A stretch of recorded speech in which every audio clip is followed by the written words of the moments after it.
সড়কের যানবাহন থেকে শুরু করে সরকারি অতি গুরুত্বপূর্ণ স্থাপনা কিছুই রেহাই পায়নি দুর্বৃত্তদের অগ্নিসংযোগ থেকে। ভাঙচুরের পাশাপাশি জ্বালিয়ে দেওয়া হয়েছে গণমাধ্যমের গাড়িও। এর মধ্যে রাষ্ট্রীয় টেলিভিশন, বিটিভি, সেতু ভবন, দুর্যোগ ব্যবস্থাপনা অধিদপ্তর ও উত্তর সিটি কর্পোরেশনের মিরপুর এলাকার বর্জ্য ব্যবস্থাপনার 40টি গাড়ি পুড়িয়ে দেওয়ার ক্ষতচিহ্ন নাড়া দেবে সবার হৃদয়ে।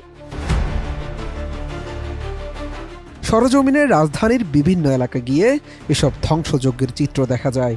আন্দোলনকে ঢাল হিসেবে ব্যবহার করা এই হামলা শুরু হয় বনানীর সেতু ভবন দিয়ে। 18 ও 19 জুলাই 2 দফায় সেতু ভবনে হামলা চালায় দুর্বৃত্তরা। ভাঙচুর করা হয় ভবনের কাচ ও জানালা, পুড়িয়ে দেওয়া হয় 55টি যানবাহন। এ সময় লুটপাট করা হয় অফিসের বিভিন্ন সরঞ্জাম। অগ্নিসংযোগ ও ভাঙচুরের কারণে ভবনটি বর্তমানে ব্যবহারের অনুপযোগী হয়ে পড়েছে। সেখানে